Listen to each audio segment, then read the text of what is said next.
And good afternoon to you. I'm Mitch McCoy here at KARK4 and Fox 16. We are standing by for a news conference that's going to be starting here in any moment. The United States Attorney is going to be holding a news conference on a string of vandalism that happened this past summer. The United States Attorney's Office calling this, quote, fire bombings on police vehicles. This happened in August and September of 2020. You're looking at these live pictures right now from the U.S. Attorney's Office. There is U.S. Attorney Cody Highland. He is walking up to the podium. We are expected to hear from him. It looks like they also have some photos that they're going to be sharing with us regarding some kind of an announcement. We're expecting that this announcement is going to be arrests related to what they're calling fire bombings on police vehicles. Let's listen in live. Now here's U.S. Attorney Cody Highland. Really, the genius of our country is the idea that we trust the people. Government trusts the people. And we trust them with the right to free speech and to bear arms and the right to peacefully assemble. And it's something that we don't take lightly, something that is fundamental to our country and to the success of our country going forward.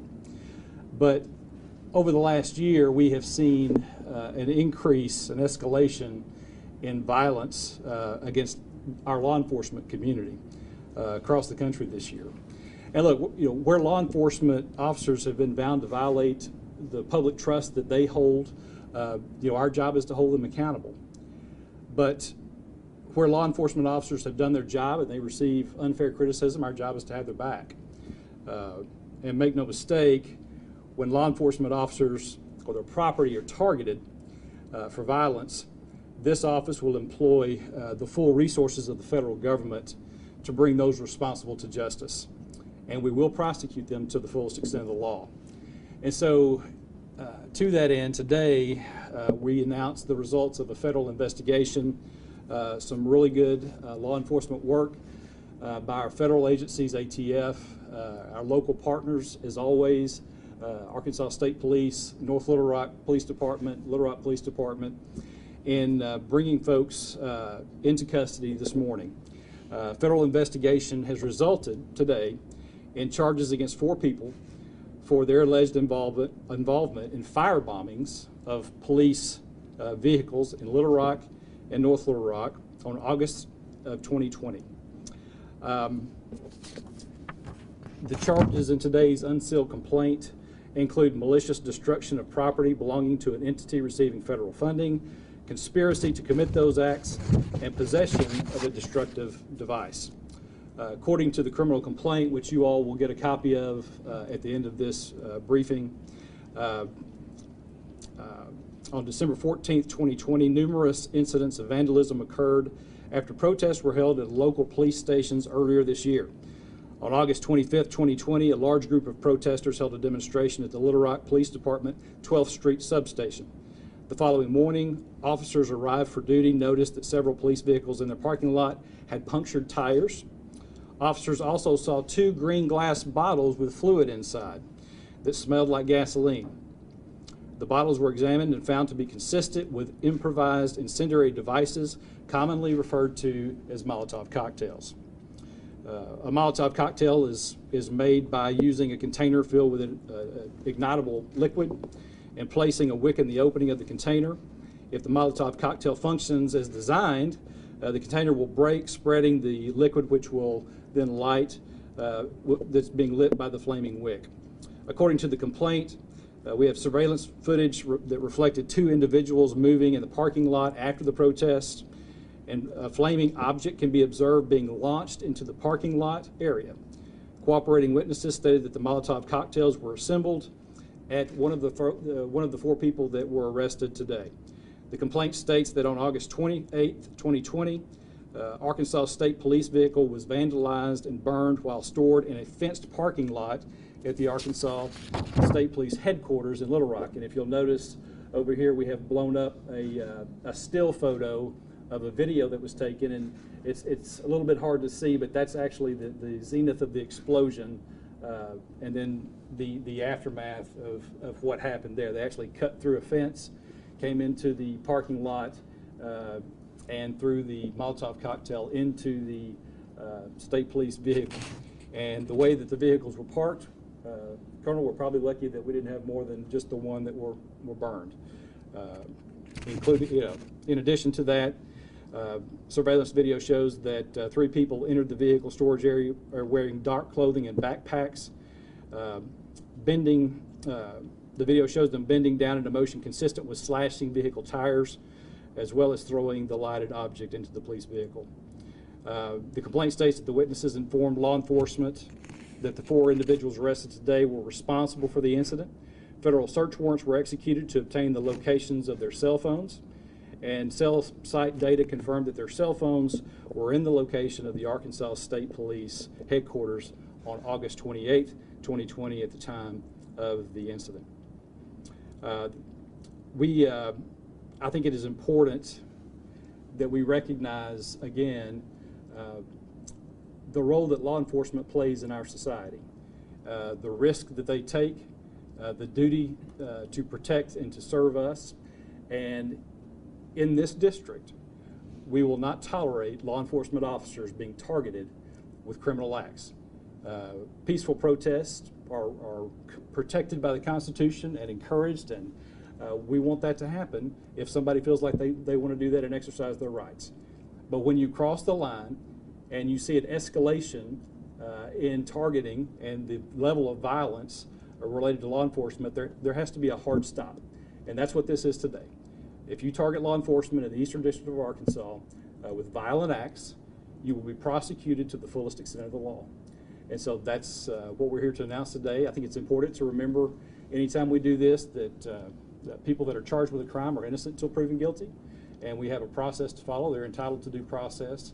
They will receive it, but we have initiated that process and look forward to moving forward as it relates to these incidents. So with that said, we'll open it up for any questions. In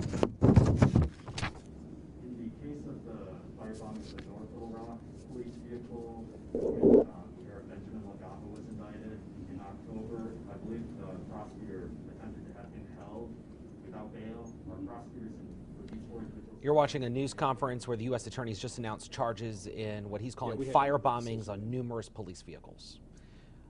It's a little difficult to hear reporter questions. We'll try and manage that as best we can, but you are watching this news conference live. It's happening at the U.S. Attorney's Office. Yeah, we believe that we're all working together. Yes, ma'am. So can you release the names of the people that were arrested? Yeah, it's in the release. It's in the release. In fact, you'll get a copy of the release and a copy of the complaint. The complaint has quite a bit of information in it that will help you with a lot of the details of the case. Are you still searching for any more? Do you believe it is just these? It's a good question. We consider this to be an ongoing investigation, and so we have to be a little bit careful with the information that we provide. The information that you have there is obviously been filed in court and is open access. So we do consider this to be an ongoing investigation. How much time do you get a deportation? I probably better not talk about that, right? In terms of the assembling of the Molotov cocktails, can you give a little more information on how that information was obtained? You mentioned cooperating witnesses. Right. You said that they were assembled at somebody's home. Is that That's right? correct. Yeah, they were assembled at home, and again, we do have cooperating witnesses, and we have to be careful with some of that because we want to protect the people that have cooperated with us in the investigation.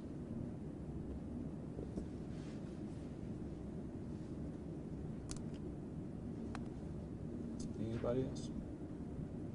And I've got Colonel Bill Bryant with the Arkansas State Police with me as well, so if anybody has a question for him about the incident there, again, a pretty significant incident. They break into the compound, cut the wire and get in and slash, what was it, 20 some odd tires, Bill? 33 tires. And the cars were parked closely together, and it's 1,000 wonders that we didn't lose more vehicles. So. No one was injured in any of the explosions, is that right? No. Are you able to talk any further on just those who were arrested? Some of the people listed in this report were pretty prominent during the protests. Are you able to talk any further on that? We understand that they were prominent during the protest, and obviously there was a lot of vandalism that went on there. But this is related. Again, the reason that we're involved at the federal level is because of the arson, and so that's why we're here today, because we do have a federal hook with agencies receiving federal monies related to an arson, and so that's why we were able to get involved. There were other bombs that did not go off as well, found, right? Yeah, 12th Street did not go off. That's correct. And Mr. Lungaho has already been charged with the North Little Rock and died there. Prosecutors believe that Longaho is a part of the same group of people who are responsible for the Yes. ones that did not Yes. go off. 12th Street and the Arkansas State Police. Yes. Yeah, we believe they all work together. Yes. Part of the same group. Just to expand on one thing that Cody talked about was, we had just purchased 66 brand new Chevrolet Tahoes that of taxpayer money, and all of them were parked very close together. We're lucky we only lost the one. Again, 33 tires were slashed and about $42,000 worth of damage done. That these are taxpayer dollars that have bought these police vehicles, and it was a great team effort between the Little Rock Police Department, ATF, North Little Rock, our Criminal Investigation Division, the Arkansas State Police, and also our Fire Marshal's office. It was a great team effort, came together to work this, because it's so important that we protect the rule of law, and law enforcement is the rule of law. So I just want to applaud the other agencies. We did come together as a team and was able to work through this complex investigation. So you said, they're innocent until proven guilty, but when we prosecute, what are we looking at charges-wise, and what could be the extent of the law if they're found guilty? Well, again, the complaint that you have will outline all of that. Today, it's malicious destruction of property belonging to an entity receiving federal funding. Again, that's how, as the federal government, typically it's a state level prosecution, right? And so if they receive federal funding and it's related to arson, we can come in and charge at the federal level. So that's, and then also, conspiracy to commit those acts and then possession of a destructive device. Those are the two.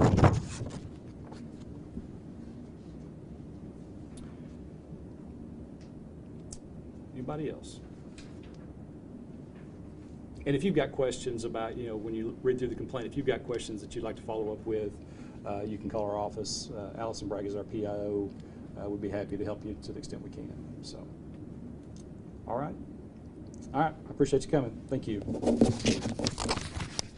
You've been listening to U.S. Attorney Cody Highland for the last few moments here talk a little bit about new charges being filed today, at least on a federal level, related to a significant crime spree that took place earlier this year in August and September of 2020. We saw numerous police vehicles burned. Let me show you some of that right here. These were the scenes outside of the North Little Rock Police Department in September of 2020, and the United States Attorney's Office saying that they have now filed charges related to those acts, and they're saying that 4 people have been charged, facing federal charges right now, in their involvement of what the U.S. Attorney calls fire bombings on numerous police vehicles, from LRPD to the North Little Rock Police Department. Also, we saw vandalism at the Arkansas State Police headquarters. The colonel of the State Police, Bill Bryant, you heard from him just a few moments ago, saying that there were 33 tires at the Arkansas State Police headquarters that were slashed. And there were a total of $42,000 worth of damage done to vehicles there. Good afternoon to you. I'm Mitch McCoy. We'll quickly reset here. If you're just joining us, maybe you were scrolling through your Facebook feed, or you just opened up the KRK or Fox 16 smartphone apps. We are following a press conference that just happened moments ago at the U.S. Attorney's Office here in Little Rock. The U.S. Attorney announcing 4 people have been arrested on federal charges. Those charges relate to malicious acts, destruction of property, receiving federal funds and conspiracy to commit those acts. And this is related to the what he describes as the fire bombings of police vehicles, situations where police cars were set on fire.